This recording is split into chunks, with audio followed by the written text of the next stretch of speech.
हाँ तो मेरा कप्तान, आज के इस वीडियो में आप सभी का स्वागत है। और आज के इस वीडियो का मुद्दा क्या भैया कि 10 मिनट के अंदर तुमको पूरा वर्णमाला जो टॉपिक है पूरा कंप्लीट हो जाएगा। आर्टिफिशियल का आज तक किसी भी एग्जाम में बैठ जाना, एक भी क्वेश्चन गलत नहीं होगा, इस बात की गारंटी मेरी। बस आंख खोल के वीडियो देखना पड़ेगा, मुंह फाड़ने से कुछ भी नहीं होगा। आई बात समझ में? तो पहला मुद्दा क्या भैया, वर्णमाला। वर्णमाला मतलब क्या? वर्णमाला मतलब वर्णमाला, सीधा मुद्दा है। ठीक है, तो वर्णमाला की परिभाषा क्या है? वर्णों के व्यवस्थित समूह को वर्णमाला कहते हैं, सीधी बात है। वर्ण मतलब क्या? वर्ण मतलब आ से लेके ज्ञा तक जितने भी अनाराम पढ़ते हो ये सब वर्ण ही है। जिसमें क्या होता है? जिसमें स्वर होते, व्यंजन होते, संयुक्त व्यंजन होते, सारी चीजें वो सब मैं बताऊंगा यहाँ पे। तो देखो, भाषा की सबसे छोटी इकाई अगर ये आप देखोगे, ठीक है, तो यहाँ पे आप अगर देखते हो तो आपको सबसे नीचे क्या मिलता है? वर्ण मिलता है। जब भी आप वर्ण कोई देखते हो, जैसे आ देखा, का देखा, जैसे वर्ण होते हैं। जब इनको आप लिखते नहीं हो, सिर्फ बोलते हो, तो ये ध्वनि कहलाते हैं। और जब आप इनको लिख देते हो, जैसे आपने लिख दिया का, तो ये क्या कहलाएगा? ये कहलाएगा वर्ण। आई बात समझ में? लेकिन आप इसको लिखते नहीं हो, सिर्फ बोलते हो, तो ये क्या कहलाता है? ध्वनि कहलाता है। ऐसी ये सारी चीजें मैंने बता रखी, लेकिन अभी अपना मेन मुद्दा है कि 10 मिनट के अंदर वर्णमाला कंप्लीट करें,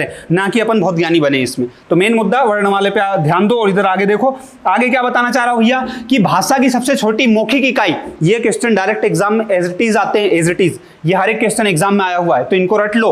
हो सकता है आपकी एग्जाम में आई जाए, अभी मेरे को पता है, एक दिन एग्जाम के एक दिन पहले ही मुंह फाड़ते तुम वीडियो के अंदर आके।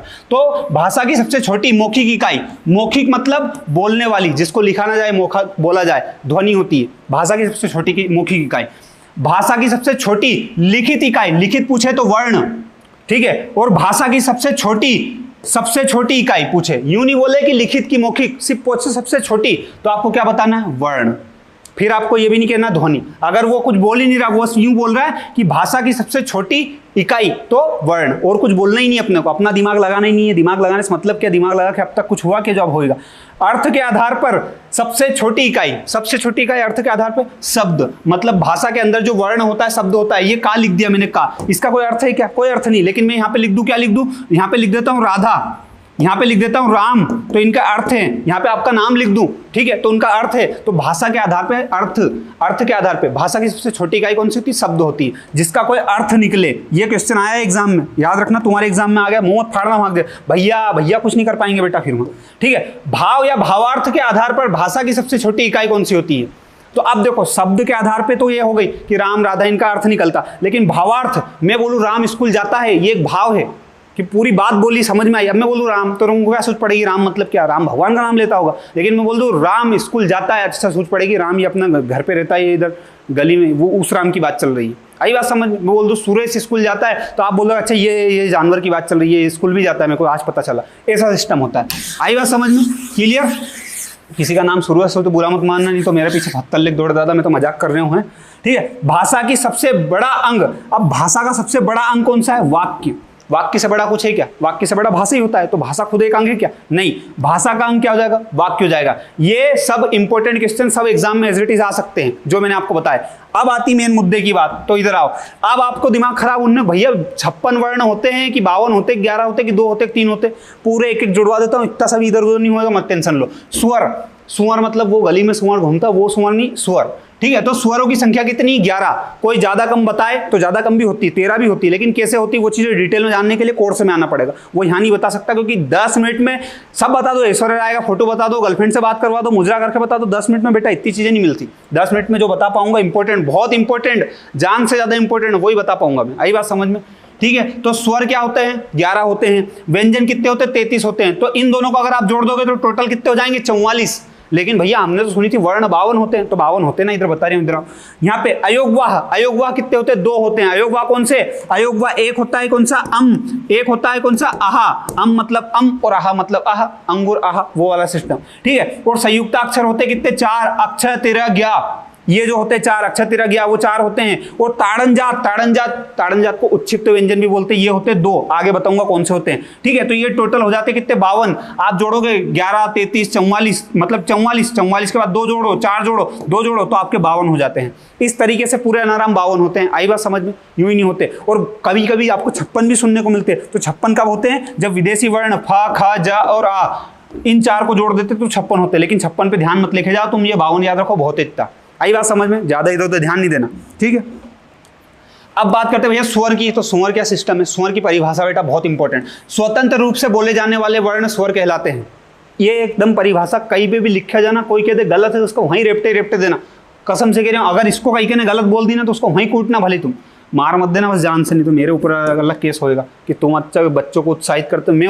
मैं तो कह रहा हूँ IAS बन जाओ, एक भी नहीं बन रहा, जानवर सरी सब इधर गली में पड़े पत्ती खेले क्या क्या करे, लेकिन ये बोलूंगा नहीं कि मार दो कहीं को तो मार देंगे, इतने बड़े जानवर। ठीक है, तो आ करके ये पूरे कितने 11 सुअर हैं, कितने 11। अब ये बोल के बताऊं क्या, ये तो सब बचपन से पढ़ी रहे ना अपन, आ से लेके ओ तक 11 है। अमोराहा नहीं है इसमें बेटा, अमोराहा नहीं है, याद रखना, फिर बोल रहे हो। तो ये कितने टोटल 11, स्वर 11 ही है। वो दोनों क्या है, वो दोनों अयोगवा है ना कि स्वर है। ठीक है, और व्यंजन की बात हो तो स्वर की सहायता से बोले जाने वाले वर्ण व्यंजन होते हैं। भैया कैसे, हमको तो बताओ। देखो ये का जो होता है ना, का बेटा, का एक्चुअल में ऐसा होता है, उसके नीचे हलंत लगा होता है, लेकिन जब इसमें आ जोड़ते हैं तब जाके ये पूरा का बनता है। ठीक है, तो कोई सा भी जो व्यंजन है स्वर के अलावा उन सब में आ जुड़ा रहता है, इसीलिए इसको बोला जाता है कि स्वर की सहायता से बोले जाते हैं। ये स्वर की सहायता से बोले जाते हैं, स्वतंत्र नहीं बोले जा सकते। आई बात समझ में आई कि नहीं आई? आई की घर आके बताऊं। चलो नेक्स्ट क्या भैया, व्यंजन के बाद में अब मैं आपको बता रहा हूं व्यंजन की एग्जाम में कैसे क्वेश्चन आते हैं। मैं आपको सिर्फ 2 टेबल याद करवाऊंगा, एक ये और एक ये, इसके अलावा कुछ याद ही नहीं करना है। मैं तुमसे बोल रहा हूं 2 पन्ने याद कर लो, 2 के अलावा तीसरा याद मत करना, लेकिन जितने क्वेश्चन आएंगे उसमें से एक क्वेश्चन भी गलत नहीं होएगा, इस बात की गारंटी मैं ले रहा हूं। इतना बड़ा आदमी खड़े खड़े जिंदा आदमी एकदम तुम्हारे सामने। तो स्थान, स्वर और व्यंजन और अंतस्थ व्यंजन और ऊष्म व्यंजन। ठीक है, तो पहली बात ये लाइन को इधर हटा दो। अब बात करते हैं कंठ की। तो कंठ से कौन कौन से व्यंजन बोले जाते हैं? तो का जो है, का, खा, गा, घा, डा, ये जो पूरे होते हैं ये कहां से बोले जाते हैं? कंठ से बोले जाते हैं। ये व्यंजन की बात चल रही। चा वर्ण पूरा, चा, छा, जा, झा, इया पूरा तालु से बोला जाता है। तालु मतलब क्या होता है भैया? तालु मतलब ये जीवान के जस्ट ऊपर एक गुंबद जैसा जो होता है ना, गुंबद जैसा, ये आपकी जीवान है, उसके ऊपर ये गुंबद है, ये तालु होता है। तो जब आप बोलोगे तो आपकी जीवान तालु को टच करेगी, तो तालव्य होते हैं। ठीक है, तो ये पूरे तालव्य। जैसे मूर्धा क्या होता है भैया? मूर्धा मतलब ये होता है प्यारे बच्चों कि ये मान लो ये आपके दांत है, आगे ये दांत है। ठीक है, ये आपका जीवान है और ये इधर गला है। ठीक है, तो ये तगारी का जो किनोरा होता है ना, किनोरा, तुम्हारी ये तगारी उल्टी पड़ी, इसके ऊपर जो किनोरा है ना, इसी को मूर्धा बोल देते हैं। मूर्धा मतलब मसूड़े, समझते हो? मसूड़े नहीं समझते ना तो एक काम करना, एक दिन जोर से ब्रश कर लेना, बहुत जोर से, फिर जहां से ब्लीडिंग होगी ना वही मसूड़े होते हैं।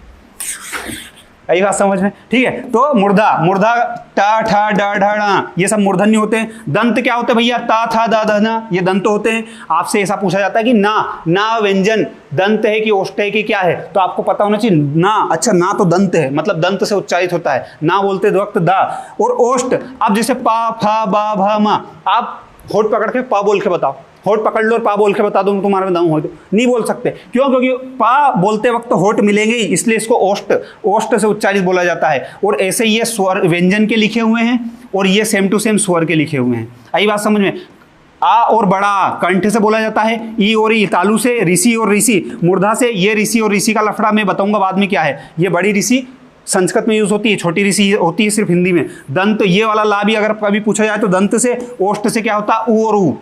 ठीक है, ये पूरी चीज डिटेल में मैंने कोर्स के अंदर बता रखी है। नासिक में क्या होता है भैया? नासिक में देखो ये डा, अणा, इया, ना और मा, मतलब इनके सबके लास्ट वाले व्यंजन जो होते हैं ये सब नासिक की भी होते हैं। तो आपसे माँ पूछा जाए तो माँ क्या होता है? माँ ओष्ठ भी होता है, नासिक की भी होता है। माँ ओष्ठ भी होता है, नासिक की भी होता है। आई बात समझ में? ये चीज है। उसके बाद होता है भैया कंठ तालु। कंठ तालु मतलब कंठ और तालु दोनों से। तो ए और ए ये स्वर है पूरे, ए और ए कंठ तालव्य होते हैं। ये बहुत जिसकी हिंदी बहुत तगड़ी उसको याद होते हैं, तुमको बता रहा हूं मैं यहीं पे। कंठोष्ठ मतलब ओ और ओ, ये कंठोष्ठ से उच्चारित होते हैं ओ और ओ। अब याद रखना, या र ल व, तो या कहां से होता है भैया? या तालु से। रा कहां से होता है? तो रा मूर्धा से होता है। ला कहां से होता है प्यारे बच्चों? ला कहां से होता है? तो ला में आप यहां से जाओ शुद्ध मान के दंत से होता है। आई बात समझ में? दंत से होता है। उसके बाद ये क्या होता है? ये क्या होता है भैया? तो यहाँ पे जाओ तालु, तालु के बाद आ जाओ मूर्धा, मूर्धा के बाद दंत, तालु मूर्धा दंत, ये ऐसे सिस्टम चलता है। हा और आ का चले, ये आया क्वेश्चन एग्जाम में, तो कंठ। ठीक है, अब 10 मिनट के अंदर तो ऐसे ही पढ़ाना पड़ेगा। डिटेल में पढ़ना तो फिर कोर्स के अंदर आ जाओ, वहां तो मैंने 1 घंटे में बताया, लेकिन इतना प्यार से बताया कि तुम कभी भूल ही नहीं पाओगे।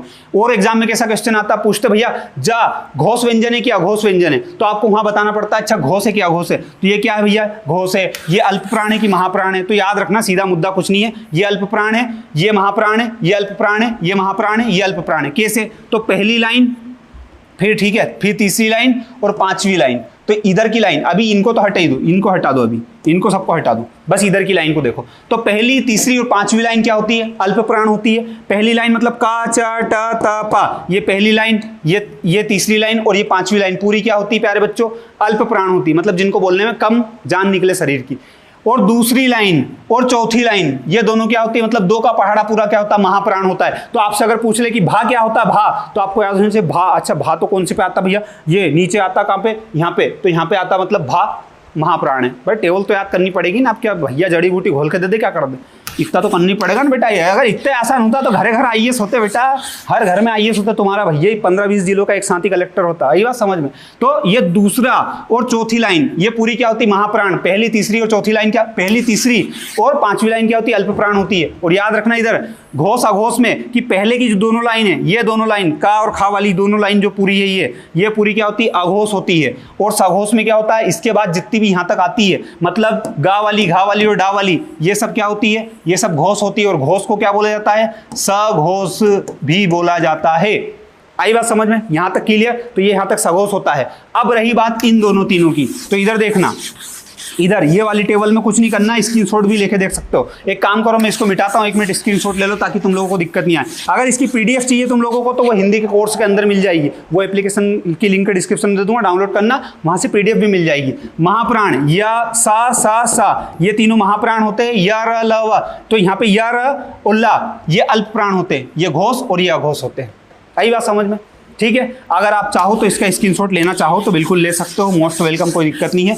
और नहीं तो फिर इसको आपको पीडीएफ कहाँ मिलेगी, स्क्रीनशॉट ले लो फटाफट, फुर्ती से रोक के ले लिया, चलो ठीक है। अब ये क्या है भैया, अब मैं आपको क्या बता रहा हूँ, अब मैं आपको और कुछ चीजें बता रहा हूँ। देखो मैं इतना स्पीड से पढ़ा रहा हूँ क्योंकि मेरे को 10 मिनट के अंदर खत्म करना, ठीक है। अब देखो यहाँ पे लिखा है, ये स्वर लिखे हैं, ये लिखे हैं, लेकिन मेन मुद्दे की चीज यहाँ के अंतस्थ व्यंजन। अंतस्थ व्यंजन कौन कौन से, या र ल व, बस इतना याद रख लो, बहुत है। ऊष्म व्यंजन कौन से होते हैं, सा और हा, ये कौन से ऊष्म व्यंजन होते हैं। संयुक्त व्यंजन अक्ष, तिर, ज्ञा और स्र। अक्ष किन किन से मिलकर बनता है, का और सा से, त्र, ता और रा से मिलकर बनता है, ज्ञा, जा और यहाँ से, स्र, सा और रा से मिलकर बनता है। आई बात समझ में। मैं तुमसे बोल रहा था ना उच्छिष्ट ताड़नजात व्यंजन, तो डा और ढा ये दोनों होते हैं, ठीक है। ये दोनों कैसे होते हैं, डा अल्प प्राण और सघोष होता है, ढा महाप्राण और सघोष होता है। ये क्वेश्चन आते हैं एग्जाम में, तो बता देना, उनको कोई दिक्कत नहीं है, ठीक है। तो ये इस टाइप की पूरी चीजें हैं जो मैं आपको बता चुका हूं लगभग। अब बात करते हैं अपन इस चीज की भैया कि अगर आप में से कोई भी व्यक्ति, ये मैंने आपको सिर्फ व्यंजन के बताएं, कोई भी व्यक्ति हिंदी पूरी डिटेल में बिल्कुल अच्छे से पढ़ना चाहे तो ये मैंने बहुत स्पीड में बताया आपको। ऐसे बहुत सारे फैक्ट और ऐसा है कि एग्जाम में एक भी क्वेश्चन गलत नहीं होगा। पूरी हिंदी पढ़ाइए, 8वीं से लेकर आईएएस तक, कोई सी भी एग्जाम की तैयारी आप कर रहे हो, कोई फर्क नहीं पड़ता। हिंदी के कोर्स से आप जुड़ सकते हो, वहां पे मैं लाइव भी पढ़ा रहा हूँ, रिकॉर्डेड क्लास भी मिलेगी, पीडीएफ भी मिलेगी। और सबसे बड़ी बात, जो बिगिनर लोग हैं उनके लिए पूरी चीजें ट्रिक से, हर एक चीज में याद करवा रहा हूं, वहां पे ट्रिक से, पूरी चीजें ट्रिक से बता रहा हूं। तो ट्रिक सबसे मेन मुद्दा है वहां पे, तो ट्रिक से मैं आपको पढ़ा रहा हूं। एक एग्जाम की, कोई से भी एक एग्जाम की, मतलब आपको एक वनडे की एग्जाम की टेस्ट सीरीज बिल्कुल फ्री मिलेगी। कोर्स की प्राइस ये लिखी हुई है, लिंक एप्लीकेशन का डिस्क्रिप्शन में दे रखा है, डाउनलोड करके आप देख सकते हैं, ठीक है। बाकी मुझे 10 मिनट के अंदर खत्म करवाना था, इस वजह से मैं थोड़ा स्पीड से पढ़ाया। बाकी आपकी हिंदी बहुत कमजोर है, तो मैं आपको गारंटी के साथ बोल रहा हूं कि आप यहां जाओ, आपका अगर पूरा लेक्चर देखने के बाद अगर आपकी हिंदी कमजोर हो जाए तो मेरा नाम बदल देना, मैं इतना दावा कर रहा हूं तुमसे, ठीक है। पूरी बिल्कुल जीरो से एडवांस तक पढ़ाई, कोई सी एग्जाम में बैठ जाना, एक क्वेश्चन गलत नहीं होगा, इस बात की गारंटी मैं ले रहा हूं, ठीक है। लिंक के डिस्क्रिप्शन में अगर आना हो तो मोस्ट वेलकम। चलो धन्यवाद, जय हिंद, जय भारत, थैंक यू, टल जाओ।